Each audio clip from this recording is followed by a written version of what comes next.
ఖర్వం స్థూలతను గజేంద్రవదనం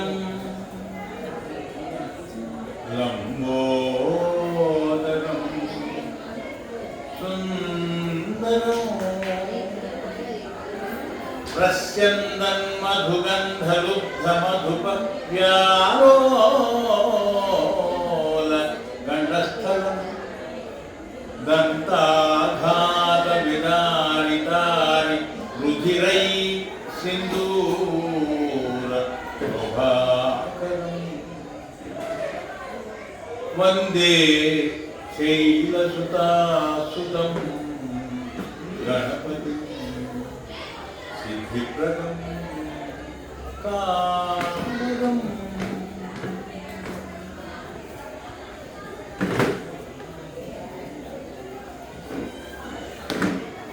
ఏ కార్యం మొనరించిన మొదట నిన్నేకాగ్రతన్ కొల్తుతో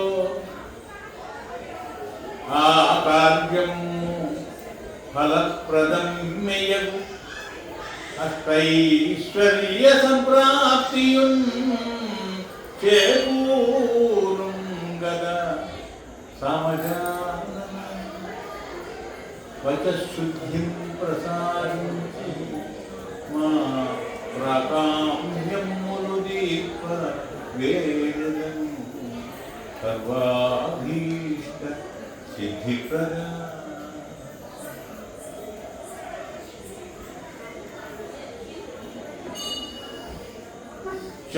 శంభుజటాటవీతట విశంకట విస్ఫుట దివ్యవాహినీ శుంభదనర్గళ ప్రభవ శోభితరంగ భంగ భంగ సంరంభ విజృంభమాణ దరహాస ఘుమంఘుమనాదలీల వాగ్జృంభణమొప్ప నిన్ను మదివేత్తి నితిందుతు మదంబ భారతీ మాణిక్యాంకిత కాంచికాద్యుతులతో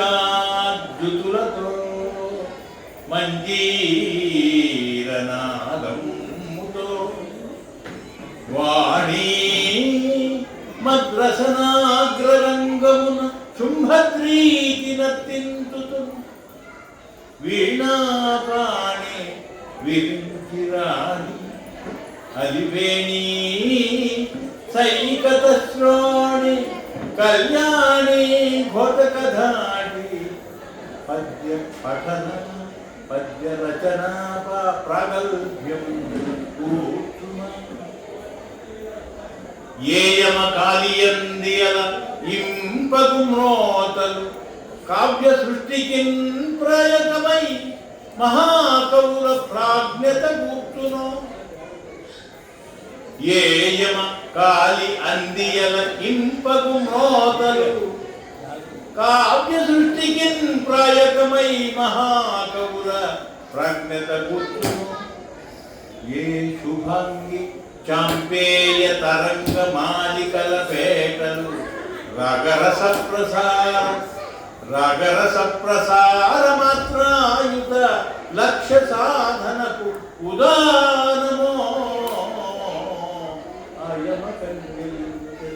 అగసుత భవనాబల సమంచితమై మృదువాగ్విలాసమై నిగమపితాంగనారవ వినిర్గత తాళలయావధాన సుగమముదాత్త భావనయ శోభనమై రసమండితం ముగన్ సొగసము పద్యమై త్రిపుర సుందరి నాకు ప్రసన్నమయ్యు. పటుదల నూత్న బంధ విభవాస్పద పద్య విశేష శముషీఘటిత కళా విలాసం వికస్వర సుస్వర భాసురార్థవాక్పటిమ సమన్వితమై విభాసిలు మంజుల రీతులను విస్ఫుటమము భావమై త్రిపుర సుందరి నాకు ప్రసన్న. సురఝరివోని పద్యము రసోదిత రీతులలో సాగి సుందరమగు ఛందము సుధావధిగా ప్రసరించుతున్న విస్ఫురణలు మీర మేధయు ప్రమోదమునందగా పద్య విద్య భాసురగతి ధారయై త్రిపుర సుందరి నాకు ప్రసన్నమై అక్షర రూపజాత మహిమాన్విత దివ్య సుశబ్ద బృంద సంప్రోక్షిత వేదమంత్ర పరిపూర్ణ మహత్వ విచిత్ర శక్తి సంలక్షిత మూర్తి మద్విభవలాస్య వచస్కర ధీపరీత సంచోక్ష సువిద్యయై త్రిపుర సుందరి నాకు ప్రసన్నమై రహిమహితాంతరిక్ష పరిరక్షిత విశ్వసరోవరములో విహరదుడు విలేప పరివేష్టిత సుగ్రహ పుష్పగుచ్చమందహరహము ధ్వనించడి నిరంతర నాదములల్ల చంగలించు హృదయమై మహాత్రిపుర సుందరి నాకు ప్రసన్నమై. వారు అడిగారు కదా, అంబర చుంబికమ్ములు మహాగిరులు సువిశాలముల్ సముద్రములు పొంగి పారడు తరంగిములు ఫల పుష్ప పత్ర పూర్ణంబులు చెట్లు అనంత గగనములు దేవుని ఉనికి తెలుగు నిత్యంపు నిదర్శనంబులు ప్రదర్శనములు పరమాత్మ శక్తికి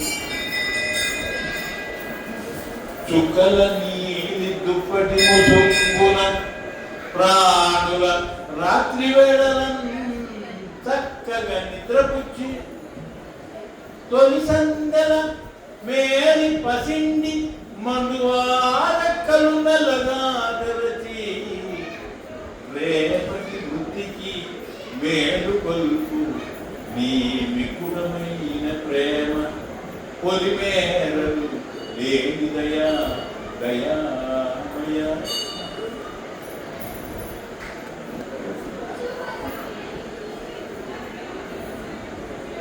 వేషము వేసి పంపితివి వేదిక మీదికి, వేషము వేసి పంపితివి వేదిక మీదికి, పడువేళ నా మీసము దారిపోయే విషమించ పరిస్థితి ప్రేక్షకులు పరిహాసము చేయుతుంది. రహస్యముగా రహస్యముగా తెరవేయుమంచు, రహస్యముగా తెరవేయుమంచు నీ కోసము దూచి కథలు కొంటి ఇదెక్కడి దర్శకత్వము. తిట్టి నిసంగుల తడుకు చెక్కుల చక్కని ముద్దుగుమ్మలను పట్టపురాణులను కవుల పండితులను జగజట్టులైన సామ్రాట్టుల రాకుమారులను అమాంతము పొట్టును పెట్టుకొంటివో కట్టడి కాలమా యముని కాలమా నీ కడుగంత పెద్దది.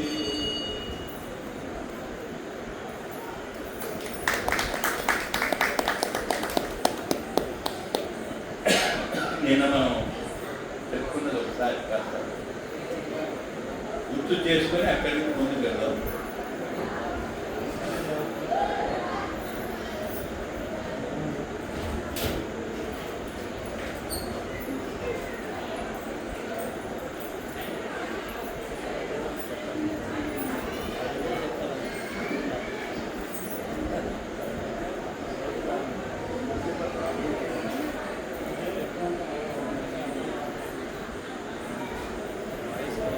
సోమకాంతుడు అనే రాజు చక్కగా పిల్లల్ని కన్న బిడ్డలలాగా చూసుకుంటూ అందరి మన్ననలు అందరి ప్రేమను పొందాడు. అంటే రాజు ప్రేమను పొందడం అంత ఈజీ కాదు. ఎందుకంటే ఏదో ఒకటి లేదు ఈయనే కారణం అని అనుకోవడం ఆయన పాపాల భైరవులా దొరుకుతాడు. ఈ రాజమూలంగానే మేము ఇట్లా ఉన్నాం అని చెప్పి ఎంత మంచి చేసినా చెడు అనేటటువంటిది వస్తూనే ఉంటుంది. అట్లాంటి హేమకాంతుడు వాళ్ళందరి హృదయాల్లో కూడా తను ఉండి వాళ్ళలో ప్రేమ పుట్టించాడు అన్నమాట. ఆ విధంగా పరిపాలన చేశాడు. మహాశక్తివంతుడు, మహాజ్ఞాని, శాస్త్రాలు వేదాలు చదవడమే కాకుండా వాటి అర్థాలు తెలుసుకుని వాటిని ఆచరణలో పెట్టినటువంటి మహానుభావుడు ఆయన. ఆయనకు అద్భుతమైనటువంటి సైన్యం ఉండేది. అంటే ఎవరు ఆయన్ని గెలవడం అంత సింపుల్ కాదు. అంతమంది ఆ కాల్బలము, ఏడుగురు, రథాలు, ఇవన్నీ కూడా అంతటి గొప్ప సైన్యం ఉండేది. వారికి ఉన్నటువంటి సైన్యం చూసే ఎవరు దండెత్తి రావడానికి భయపడేటటువంటి పరిస్థితి. కనుక ప్రశాంతంగా తన జీవితాన్ని గడుపుతున్నాడు 5 మంత్రులతో. భార్య చాలా సౌందర్యవతి, ఆవిడ సుధర్మ అనేటటువంటి ఆవిడ అనుకూలవతి. చక్కగా ఇద్దరు కూడా అన్యోన్యంగా ఉండేవాళ్ళు, ఒకరినొకరు ప్రేమించుకునేవాళ్ళు. వాళ్ళకి ఒక కుమారుడు ఉన్నాడు. ఆ కుమారుడు 16-17 ఏళ్లకు వచ్చాడు. అటువంటి సమయంలో చాలా చక్కగా నడుస్తున్నటువంటి సమయంలో ఒక విపత్తు ఏర్పడింది. ఆయనకి కుష్ఠు వ్యాధి వచ్చింది.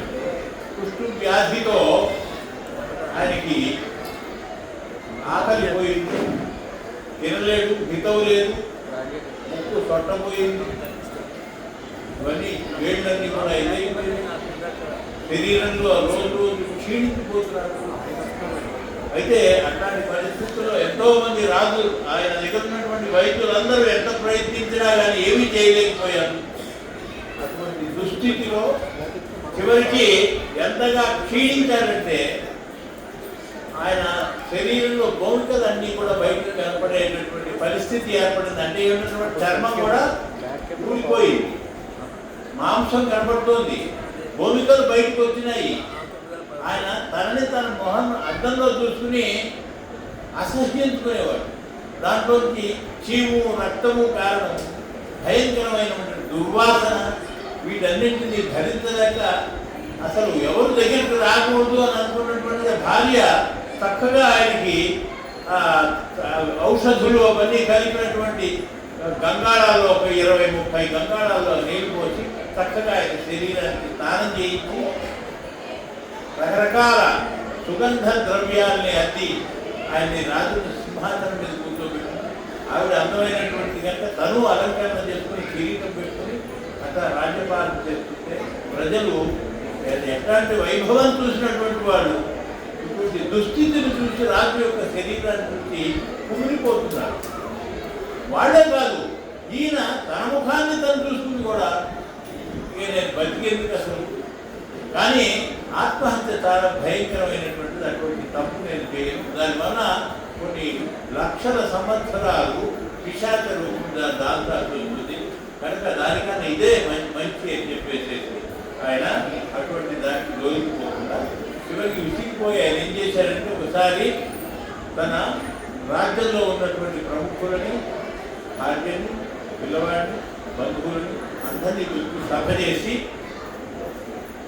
నా పరిస్థితి మీరందరూ చూస్తూనే ఉన్నారు కదా, నేను ఇక్కడ ఉండడం ఉత్తమం కాదు, నేను అడవులకు వెళ్ళిపోతాను అన్నాడు. అడవులకు వెళ్ళిపోతాను అంటే అందరూ హాహాకారాలు చేశారు. ప్రేమ కదా, వాళ్ళ హృదయాల్లో ప్రేమ నిండి ఉంది కనుక లేదు లేదు మీరు అట్లా వెళ్ళడానికి వీలు లేదు అన్నారు. అంటే కాదు, నేను ఇక్కడ ఉండడం కన్నా అడవుల్లో నా మానాన్ని నేను ఉంటాను, మీరు ఎవ్వరూ నాతో రావద్దన్నారు. కానీ మంత్రులందరూ మేము వచ్చేస్తామన్నారు, ప్రజలు వస్తామంటున్నారు. అంటే ఎంత ప్రేమ చూడండి, ప్రజలు వస్తామంటున్నారు. ఇక్కడ ఈ భార్య ఎవరైతే చెప్పినా కానీ నేను సహధర్మచారిని, నేను తప్పకుండా మీరు ఎక్కడికి వెళ్తే అక్కడే నేను ఉంటాను అనేటటువంటి భావాన్ని వ్యక్తం చేసి వెళ్తారంటే అప్పుడు చివరికి ఆయన భార్యను తీసుకువెళ్ళడానికి ఒప్పుకున్నాడు. తర్వాత 2 మంత్రులు, 5 2 మంత్రుల్ని మాత్రం తీసుకువెళ్ళడానికి ఉద్యుక్తుడయ్యాడు. కనుక భార్య 2 మంత్రులతో కలిసి అడవికి వెళ్ళిపోయాడు. అరణ్యంలో టీకారణ్యం వచ్చి ముందుకు పోవడానికి కూడా కష్టమైనటువంటి తీగలు, వృక్షాలు అడ్డం అవుతూ ఉంటే మనకి ఎవరన్నా సైనికులు ఉంటే వాటిని దారి చేసేవాడు, మనం వెళ్ళేవాళ్ళం. ఇంకా ముందుకు వెళ్ళడం కాదు అని చెప్పి అక్కడే ఒక చక్కటి కాసారం ఉంటే, ఒక మంచి చక్కటి తటాకం ఉంటే, ఆ తటాకం ముందున చక్కటి పళ్ళ వృక్షాలు, తీగలు, పువ్వులు, దేవుని పూజలు చేయడానికి ఇవన్నీ ఉంటే అక్కడ వాళ్ళు విడిది చేశారు. అక్కడ 4 గుడారాలు వేసి ఆయనకు ఒకటి, రాణికి ఒకటి, 2 మంత్రులకి చెరువు ఒకటి చేసుకుని వాళ్ళు చక్కగా జీవిస్తున్న సమయంలో ఒక రోజున ఆవిడ సుధర్మ ఎదుట ఒక 20-25 సంవత్సరాల స్ఫురద్రూపి అయినటువంటి దృఢమైన కాయం కలిగిన వాడు, చాలా అందమైన వాడు ఒక ఆయన కనిపించాడు. ఇప్పుడు అడిగింది, ఎవరండి తమరు అని. ఆయన యొక్క మన ముఖంలో తేజస్సుంది, చాలా బ్రహ్మాండమైన తేజవంతుడైన వాడు. అటువంటి సమయంలో అడిగినప్పుడు స్త్రీలు ముందు ఎవరు వచ్చారో వాళ్ళ సంగతి తెలుసుకున్నాకే నా సంగతి చెప్తాను, మీరెవరు చెప్పంటే నేను ఎవరినంటే చవన్ మహర్షిని అంటారు. చవన్ అంటే ఓల్డ్ 90 ఏళ్ళు 100 అని ఒక 12 ఏళ్ల పిల్లలు చేసుకున్నవాడు అన్నమాట. అటువంటి వాడు. అయితే చరిత్ర అందరికీ తెలుసు, ప్రపంచానికి తెలుసు చవరుడి యొక్క చరిత్ర. అదేమిటి, చవరుడు చాలా వృద్ధుడు కదా ఆయన. ఈ అమ్మాయి తీసుకుని ఆయనకి పతివ్రత అయి చాలా చక్కటి సేవలు చేస్తుంది. మరి అటువంటిది మీరేమో 25 సంవత్సరాలు 20-25 సంవత్సరాల అందగారిలో ఇక్కడ ఉన్నారు మీరు అని అంటే అప్పుడు దానికి కారణాలు చెబుతారు. అశ్విని దేవతల వల్ల ఆయన ఆ విధంగా యవ్వనాన్ని పొందాడనమాట. ఆవిడికి ఎవరు, ఆయన భార్య అయినటువంటి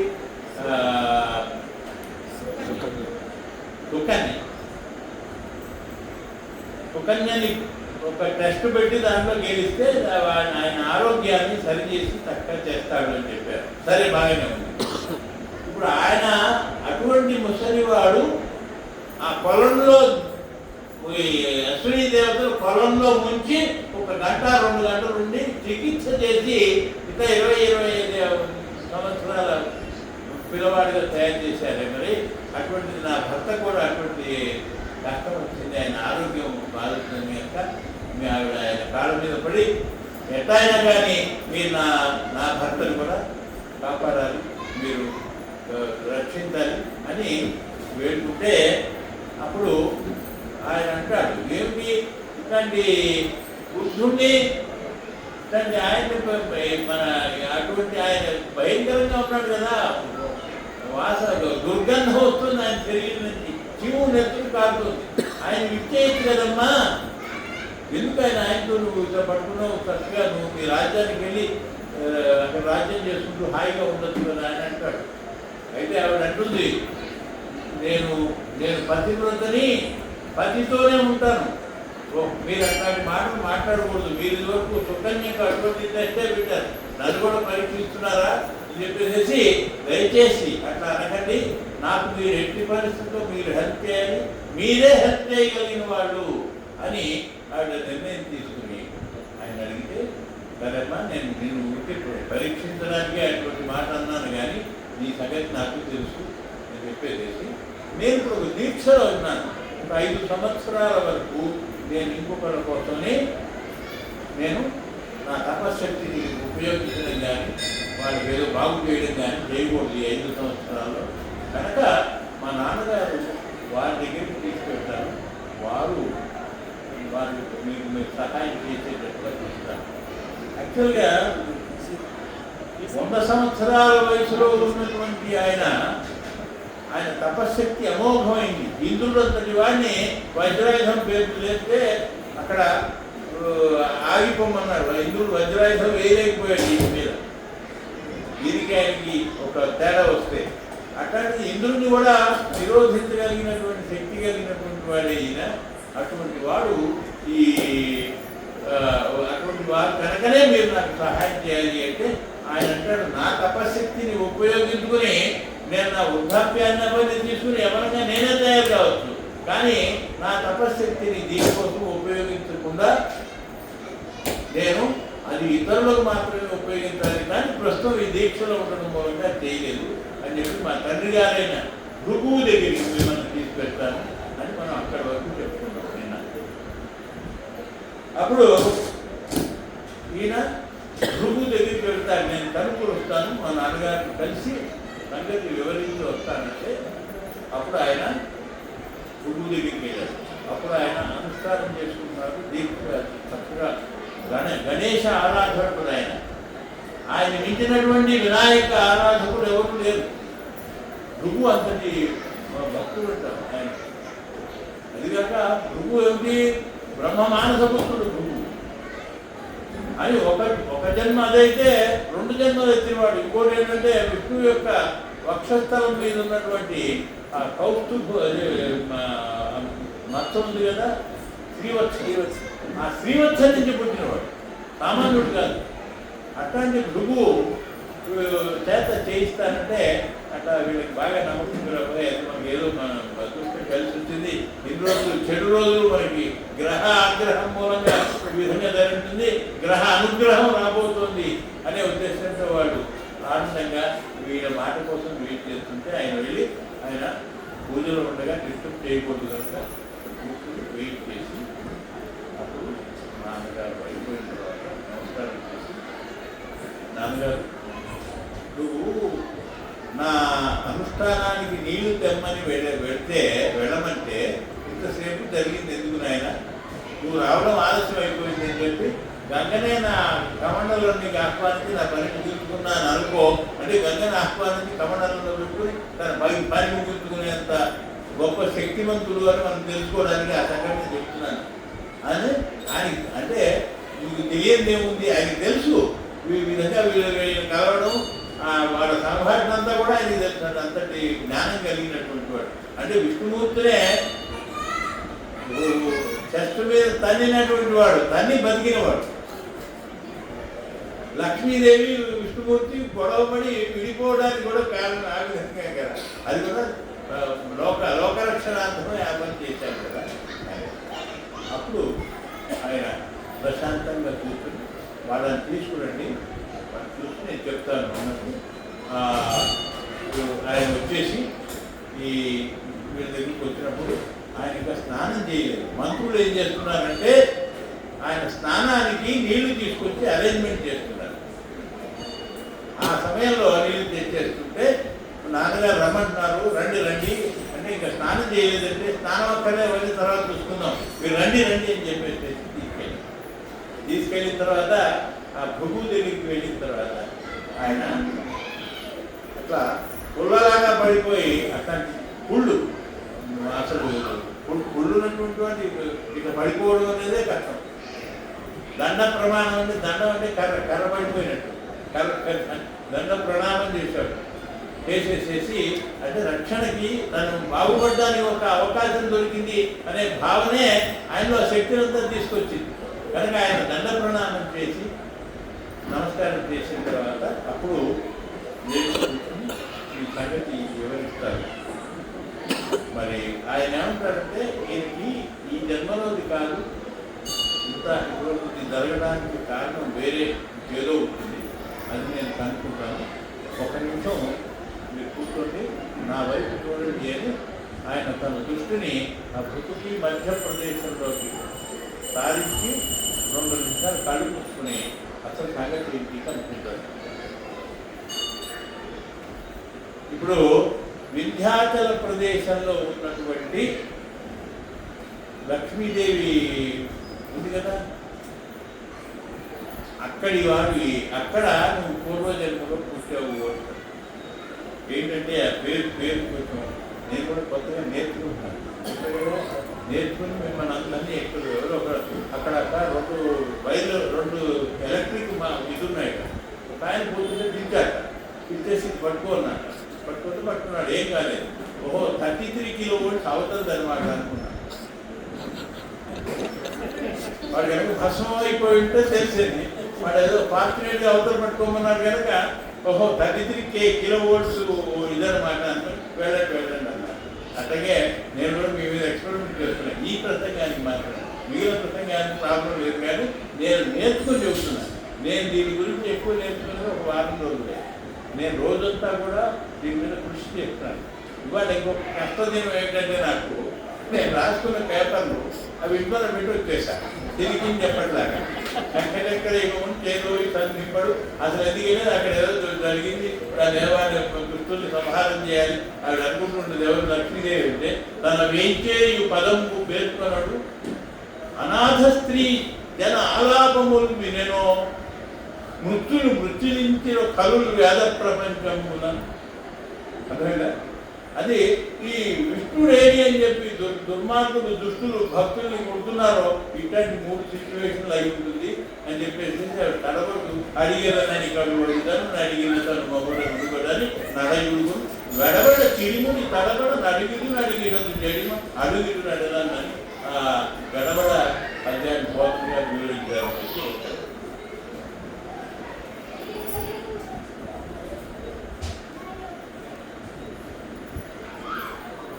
వింధ్యాచల ప్రదేశంలో ఉన్నటువంటి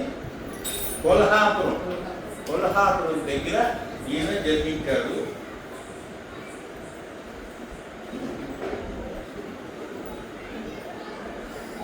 నేను చివరికి మీ అందరికీ థ్యాంక్స్ చెప్తాను. నాకు చదువుకున్న ఎల్కేజీ పిల్లలకి చెప్పాను, వేదిక ఇచ్చి వాళ్ళని భరించండి. తన పేరు చిద్రూపుడు. అతని భార్య పేరు శుభగ, అది సులోచన అని ఎక్కువ పిలిచేవాడు. చాలా దానగుణం కలిగిన వాడు. రాజుగా ఉన్నప్పుడు చాలా దానం చేశాడు. తండ్రి గారు ఉండేవాడు. పుట్టినవాడు చిద్రూపుడు తండ్రి దగ్గర రాజకుమారుడుగా ఉన్నప్పుడు చాలా దానాలు చేసేవాడు. ఆ దాన కూడా ఉన్నటువంటి వాడు. అందుకోసమే ఆయన్ని కామందుడు అని అనేవాడు. అంటే బాగా పెద్ద కామందండి అంటే దానాలు చేసేటటువంటి గుణం ఉన్నటువంటి వాడు. అయితే అన్ఫార్చునేట్గా ఇతనికి కాస్త యుక్త వయసు రాకముందే తండ్రి చనిపోయాడు, తల్లి కూడా చనిపోయింది. తల్లి తండ్రి ఇద్దరు చనిపోయిన తర్వాత ఈ రాజ్యాన్ని పాలించాల్సిన పరిస్థితి ఏర్పడింది. ఎప్పుడైతే రాజ్యాన్ని పాలించడం మొదలుపెట్టాడో అంతా కోశాగారం అంతా తన చేతికి వచ్చేసింది కదా. అన్ని పవర్స్ పైన అడిగేవాడు లేడు, పెత్తనం లేదు. పెత్తనం అంటే పెద్దతనం వచ్చిన వాళ్ళని పెత్తనం వచ్చిందంటారు. పెత్తనం అంటే ఏంటి? పెత్తనం అంటే అజమాయి ఉండవా అది అనడం కాదు, పెద్దతనం అని అర్థం. ఆ పెద్దరికం వచ్చేసింది. అయిన తర్వాత అడిగేవాడు లేక వ్యసనపరుడయ్యాడు. జూదం, వేశ్యాగృహానికి వెళ్ళడం, ఇట్లాంటివన్నీ చేసి అది భ్రష్టుడైపోయాడు. భ్రష్టుడైపోయినాక అప్పుడు రోజు క్షీణించిపోతున్నాడు. ఆయన చుట్టూ చేరినటువంటి వాడు అటువంటి వాడు. ఎవరికి అన్నీ పోగొట్టుకున్నాడు. పోగొట్టుకున్నాక ఒక భవనం మాత్రం, పెద్ద భవనం ఉండేది. ఆ భవనం మాత్రం ఉండేది. ఇక మన అందరూ దోచుకున్నారు, అయిపోయింది. ఆ భవనంలో ఉండేది దయచేసి మన పిల్లలు బ్రతకడానికి ఉంటుంది అని అంటే అది కూడా వినకుండా, భార్య మాట వినకుండా తాగు కదా. వ్యసనపరుడు కనుక ఎవరి మాట వినకుండా తనదైన శైలిలో పెత్తనం రావడం మూలంగా అన్నీ ఎవరు అడిగేవాడు లేకపోవడంతో అవి వెళ్ళిపోయి ఎంత చెడిపోయాడంటే భార్య డబ్బులు లేక భార్య పిల్లల్ని మీరు పుట్టింటికి వెళ్ళిపోమని ఫోర్స్ చేశాడు. ఆవిడ నేను మిమ్మల్ని విడిచి వెళ్ళను, ఆవిడ ఇష్టపడాలి, మిమ్మల్ని విడిచి వెళ్ళను, నేను మీతోనే ఉంటాను అంటే పిల్లల్ని చంపేస్తాను వెళ్ళకపోతే. అంటే ఎంత భయంకరమైనటువంటి ఈయన ఎవరు? ఈ రాజుగారు. మనం ఇప్పుడు మాట్లాడుతున్న ఆయన చరిత్ర ఇట్లా ఉంది. గౌరవజన్మ అయితే చంపేస్తాను, ఎక్కడ పిల్లల్ని చంపుతాడో అని భయం చేత పిల్లల్ని తీసుకుని పుట్టింటికి వెళ్ళిపోయినాడు. పుట్టింటికి వెళ్ళిపోయినాక ఇప్పుడు ఏం చేయాలి నేను అని చెప్పేసి ఒకరోజు ఈ తాగుడు గృహానికి వెళ్తాడు.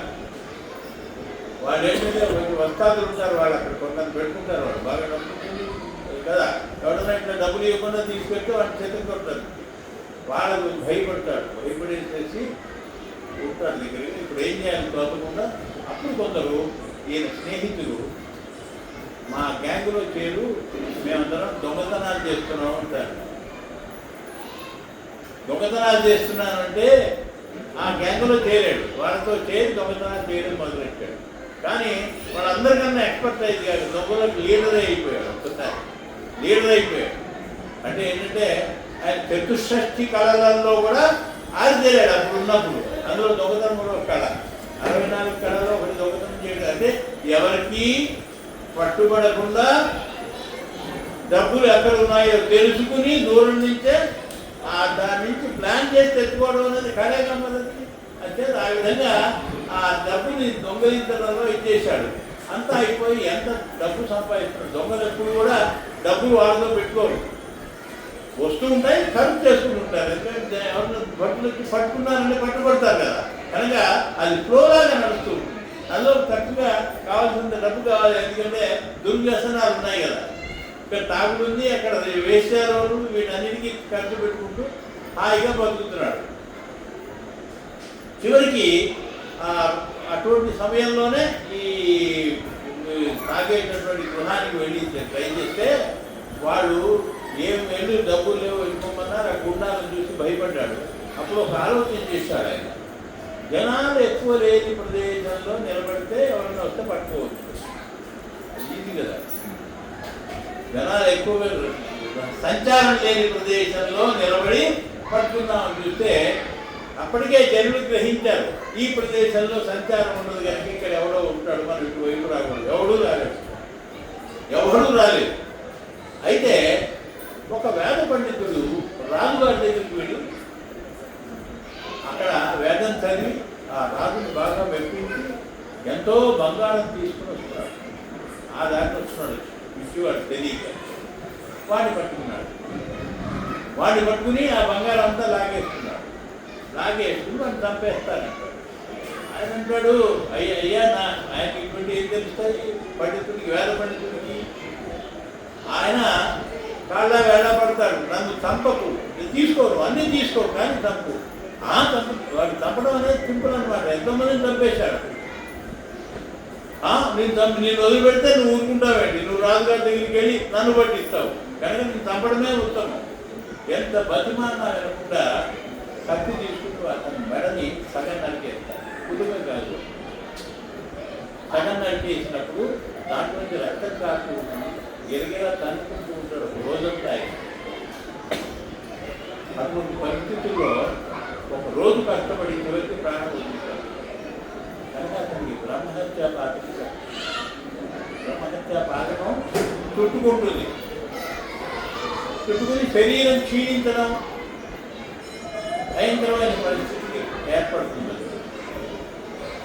అట్లాంటి పరిస్థితుల్లో నెక్స్ట్ ఏం చేయాలి అని ఆలోచిస్తూ ఈ విధంగా దొంగతనం చేసిన సొమ్మును యూజ్ చేసుకుంటూ నడుపుతున్నాడు అట్లాగే. అప్పుడు భార్య పిల్లలు వెళ్ళిపోయారు కదా, కనుక ఒక బోయదాన్ని ఆ అటవికు ఉంటారు కదా, ఆ బోయదానికి దగ్గరయ్యాడు. ఈ వ్యసనం ఉంది కదా స్త్రీల దగ్గరికి వెళ్ళడం, దాన్ని తెచ్చి పెడుతున్నాడు. దాంతో పిల్లల్ని కన్నాడు. మళ్ళీ పిల్లలు భార్య మొదలయ్యారు. ఈ భార్య పిల్లల్ని కన్నాడు. అయితే అప్పుడు అంతకుముందే వాళ్ళ మామగారు ఏం చేశాడంటే వీడు పాడైపోతున్నాడు అని చెప్పేసి, భార్య దాంతో మరీ పాడవుతాడని చెప్పేసి మళ్ళీ అమ్మాయిని పిల్లల్ని పంపిస్తే నేను వెడిమా నుండి వచ్చారా అని చెప్పేసి కోపంతో భార్యను చంపేస్తాడు. చంపేసి భార్య మాంసం తింటాడు. తర్వాత పిల్లల్ని చంపి వాడ మాంసం తింటాడు. అంటే అంత భయంకరమైనటువంటి విషయాలు కనుక అవన్నీ చెప్పాల్సి వస్తుంది కదా, పురాణంలో రాశారు. సో ఆ విధంగా హత్య చేశారు. చేయనటువంటి చెడు లేదన్నమాట. ఆ బ్రహ్మహత్య పాతకం చుట్టింది. అట్లాంటి దుర్దశలో ఉన్నటువంటి వాడు అన్నమాట. అప్పుడు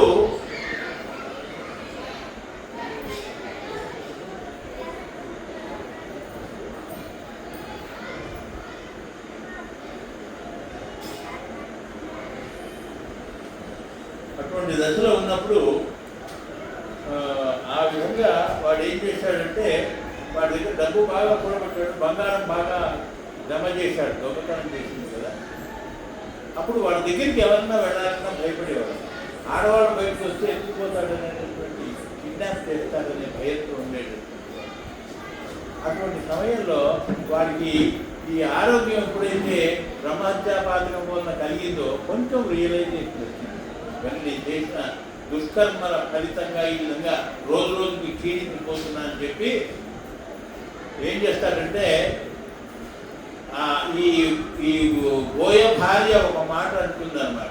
ఏమిటంటే ఇట్లాంటివి చెడు విధాన దొంగతనాలు ఇట్లాంటివి చేసి సంపాదించిన సొమ్ముతో వచ్చేటటువంటి పాపం పోవాలంటే దానాలు చెయ్యాలి అని ఒక మాట ఉంటుంది. అది వాడి మైండ్లోకి ఎక్కుతుంది. దానం చేస్తే ఈ పాపము పోతుంది.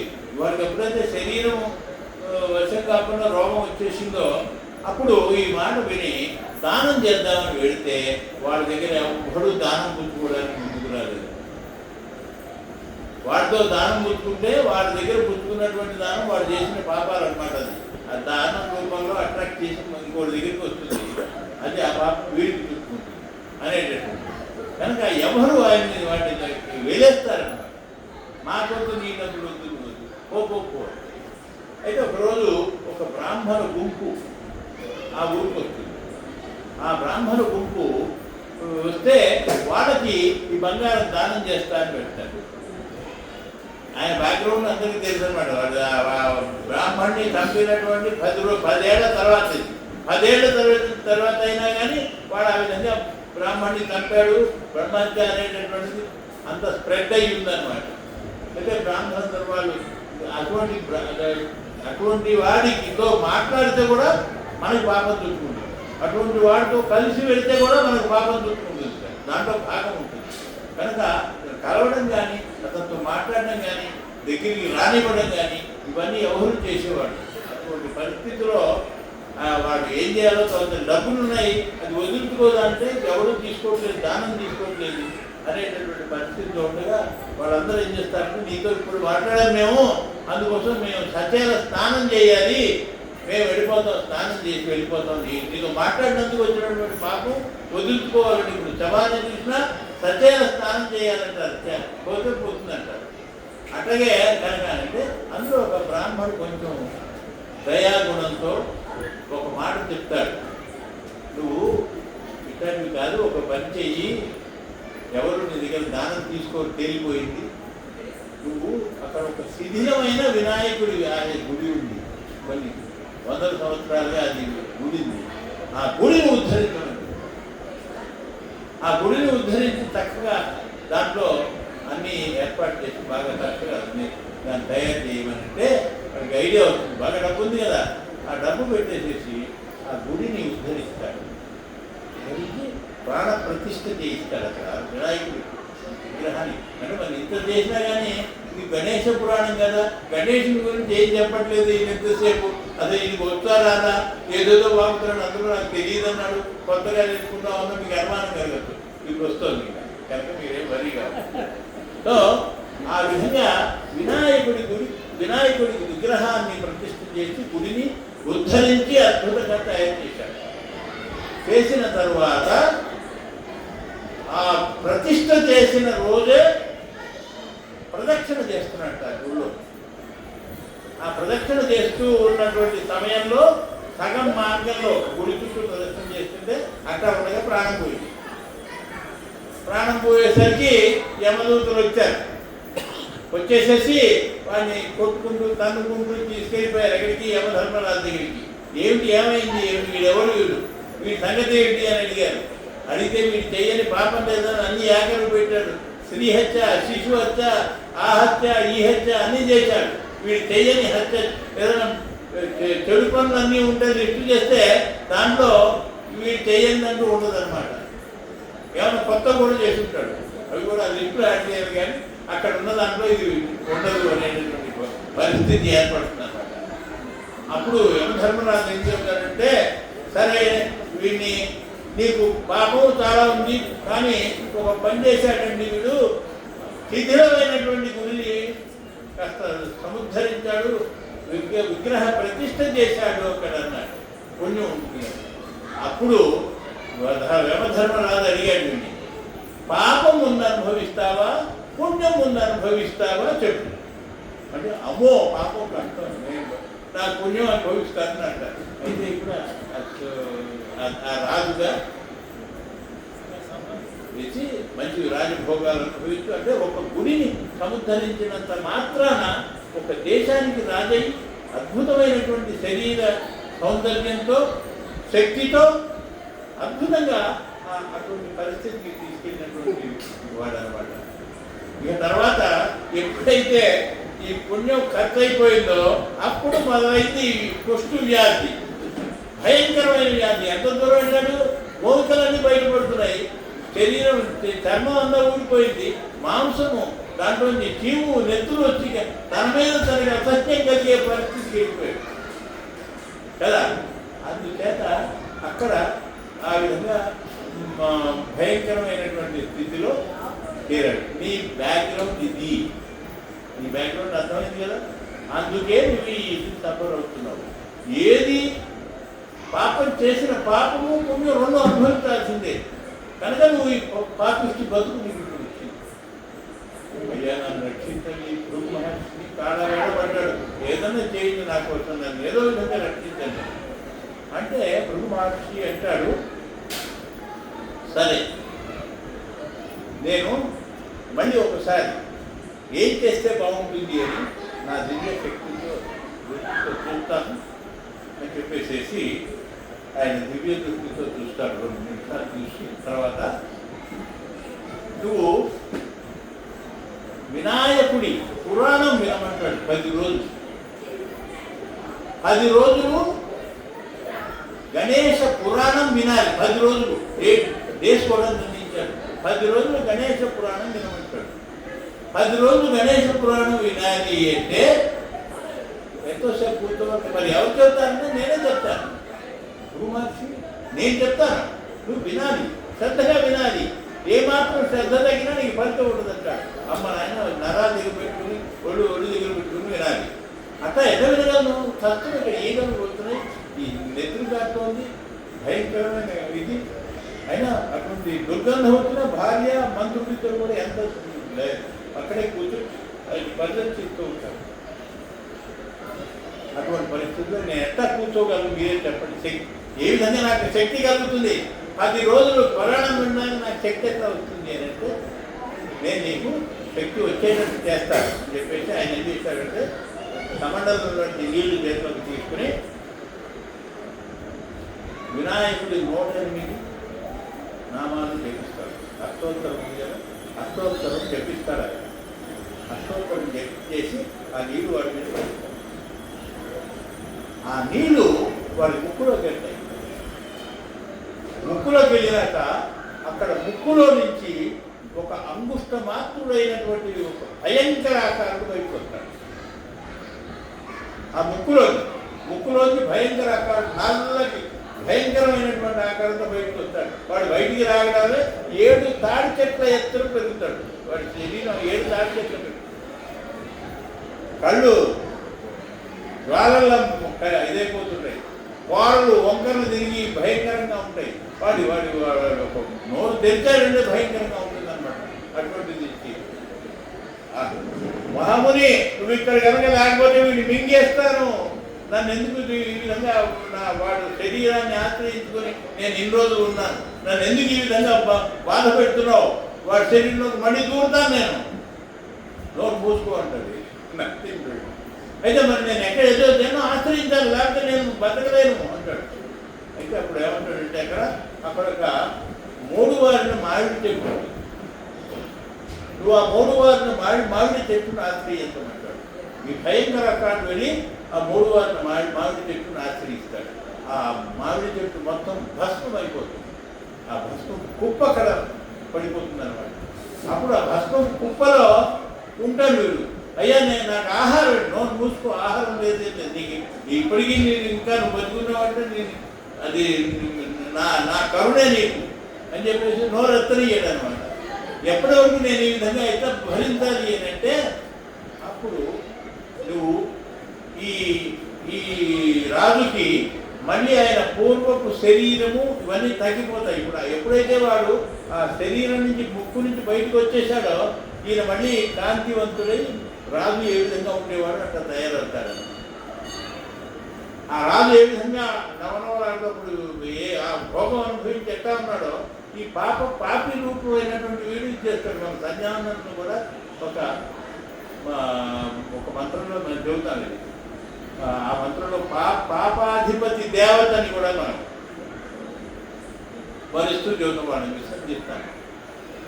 అంటే అది ఇటువంటిది అని ఆ విధంగా చెప్పేసిన తర్వాత అతను మళ్ళీ ఇప్పుడేంటి ఈయనకి చెప్తాడు, ఎవరికి? రాజుకి. నువ్వు 10 రోజులు నువ్వు ఎట్లా పోయినా పురాణం అన్నావు కదా, 10 రోజుల పురాణం. ఇప్పుడు శరీరం బాగుపడింది, బాగు చేశాను, కానీ ఇది పర్మనెంట్ కాదు. 10 రోజులు కనుక వింటేనే నీకు పర్మనెంట్ రిలీఫ్ దొరుకుతుంది. కనుక నువ్వు ఈ శరీరంతో చక్కగా మేము పురాణం చెప్తారు. అయితే ఇప్పుడు ఏమవుతుందంటే నువ్వు చక్కగా వింటున్నావా లేదా అని ఎట్లా తెలియాలి? మొదటి రోజు అయిపోగానే అక్కడ ఆ భస్మమైనటువంటి మామిడి మోడు దానికి వేళ్ళు వస్తాయి. 2వ రోజు అట్ట 10 రోజులు కానీ మొత్తం వృక్షం అంతా చిగురించి తయారవుతుంది. అది నువ్వు సరిగా విన్నటువంటి ఇంతటి చెప్పి వాడు ఎంత బాధపడ్డాడు, వాడు తెలియని ఎంత అవస్థపడినటువంటి వాడు. ఇటువంటి అవకాశం చెప్పి పురాణం వినమని గణేశుడి పురాణం అంటే ఒళ్ళు దగ్గర పెట్టుకుంటా వెనకుండా ఏం చెప్తారు. కనుక 10 రోజులు ఆ పురాణాన్ని విని వారు ఆయన మరి స్వాస్థ్యం పొందుతాడు. ఇక్కడ ఉన్నటువంటి పాపి రూపి వాడికి కూడా ముక్తి లభించి వాడు ఎవరికన్నా ఇక్కడ ఆపేస్తారు. ఎక్కువ చేసినట్టున్నాను, రేపు మళ్ళీ కంటిన్యూ చేద్దాం ఇవన్నీ. కానీ ఇక చెప్పే దాంట్లో చాలా జాగ్రత్తగా వినాలి. కథలో కథ అది 4-5 కథ వచ్చిన తర్వాత మొదలు మర్చిపోవాలి. నాకు తెలియదు. కనుక అవన్నీ కాకుండా నేను పొద్దున్నే ఒక క్షణం కూడా విడవకుండా నేను స్టడీ చేస్తున్నాను. మీకు ఎట్లా చెప్పాలి అని ఆలోచన నేను నాకు సరిగ్గా బాగులేదు. ఎందుకంటే అంత అరగంట ఎట్లా ఈ టెన్షన్ ఎందుకంటే మాట్లాడడం కూడా సరిగ్గా రాలేదు. కానీ ఇవాళ ప్రాబ్లం లేదు, రేపు కూడా చెప్తున్నాం. అంటే పురాణం మొత్తం చెప్పుకోలేము. ఏంటంటే ఇప్పుడు పురాణం చెప్పలేదు మనం. ఇప్పుడు పురాణం మొదలవుతుందంటే భృగు మహర్షి పురాణం చెబుతున్నాడు అనే ఉద్దేశంతో మనకి ఇప్పుడు పురాణం మొదలవుతుంది. ఇది ఉంటే పురాణానికి ముందు పురాణం ఎందుకు ఏమిటి అనేటటువంటి విషయాలు. దీంట్లో మనం ప్రతిరోజు కూడా ఈ నామాలకి 16 నామాలు ఉన్నాయి కదా, ఏమిటి అవి రోజు అవి చాలా ఇంపార్టెంట్. 16 నామాలు, 16 నామాలు ఉన్నాయి కదా.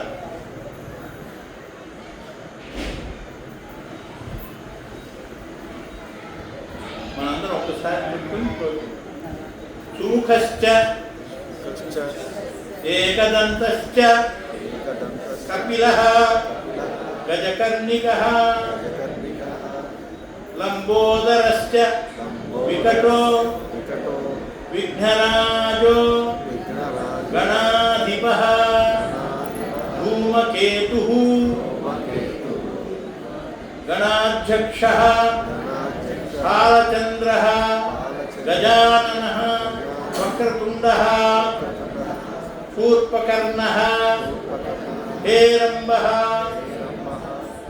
కంధపూర్వజః. ఈ నామాలు లెక్కిస్తూ అదే మంత్రంలాగా పనిచేస్తుంది వీటిలో, ఈ పురాణంలో అన్ని చోట్ల.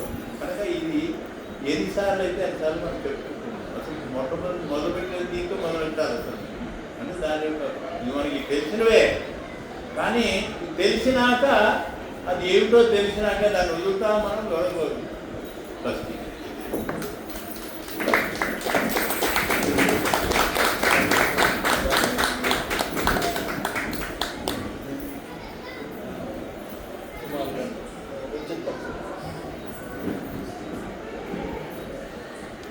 ఇప్పుడు మనకు గణేశ పురాణం యొక్క రుచి ఇట్లా ఉంటుంది అని మనకు అర్థమైంది. నిన్ననేమో దానికి సంబంధించినటువంటి పూర్వరంగం, ఏముంటుందో అందులో అని మాత్రమే నిన్న అనిపించింది. ఈవేళ మనకు అసలు ఇందులో మనం తెలుసుకోవాల్సిన అంశం చాలా ఉంది. అలాగే ఈ షోడశోత్థాన నామాన్ని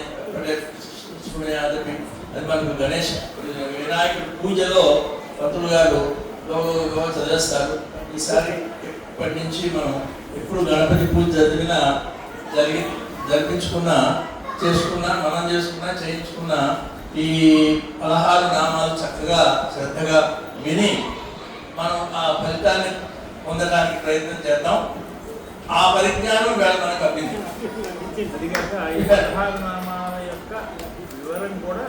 వస్తుంది.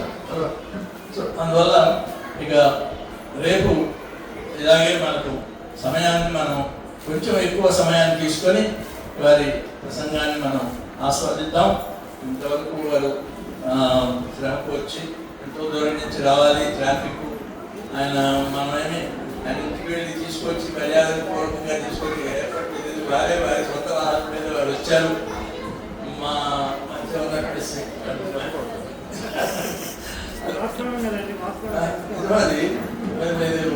తీసుకొచ్చి వారిని పంపించారు కదా, అలాంటి పని చేయలేదు మేము. అయినప్పటికీ వారు చాలా ప్రేమతో ఈ విషయాన్ని మనకు తెలియజేయాలని ఆసక్తితో వారు వచ్చారు. వారికి ఎన్ని విధాలుగా వారికి మనం కృతజ్ఞతలు చెప్పలేము. అందువల్ల వారి ఈ మన సంపత్తి మనకు ఇచ్చినందుకు మనం ఎప్పటికీ రుణపడి ఉంటాం. నమస్కారం.